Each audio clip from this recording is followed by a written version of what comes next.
খুবই ভালো লাগছে, আপনাদের সবাইকে ধন্যবাদ।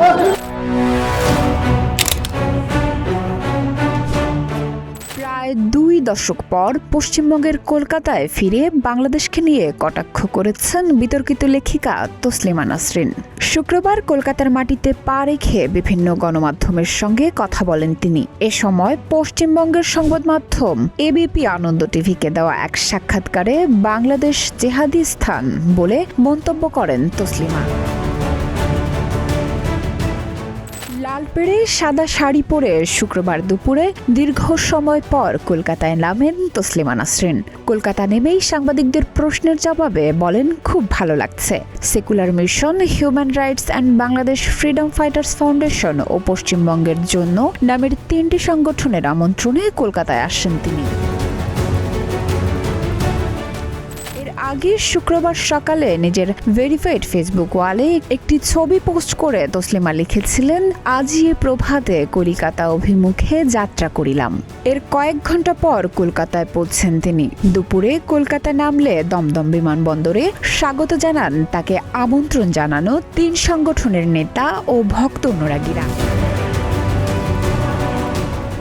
কলকাতায় নেমে বিভিন্ন সংবাদ মাধ্যমের সঙ্গে কথা বলেন লেখিকা। একান্ত সাক্ষাৎকার দেন কয়েকটি গণমাধ্যমকে। এর মধ্যে এবিপি আনন্দ টিভিকে দেওয়া এক সাক্ষাৎকারে তসলিমা বলেন, কলকাতায় এসেই খুবই ভালো লাগছে।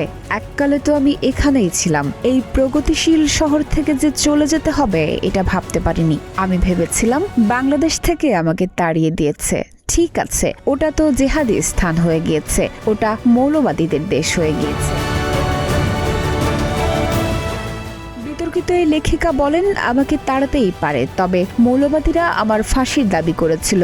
যারা আমার মাথার দাম ঘোষণা করেছিল, যারা অন্যায় করেছিল, যারা বাক স্বাধীনতায় বিশ্বাস করে না, যারা মত প্রকাশের অধিকারে বিশ্বাস করে না, তারা তাণ্ডব করছিল দেশ জুড়ে। কিন্তু সরকার ওদের পক্ষ নিয়ে আমাকে দেশ থেকে তাড়িয়েছিলেন সেই 32 বছর আগে।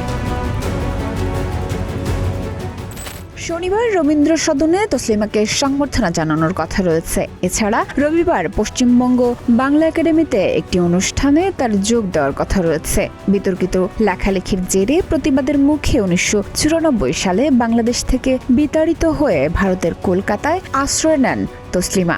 2007 সালে স্থানীয়দের একাংশের প্রতিবাদের মুখে কলকাতা ও ভারত ছাড়তে হয় তাকে। ডেস্ক নিউজ, প্রতিদিনের বাংলাদেশ।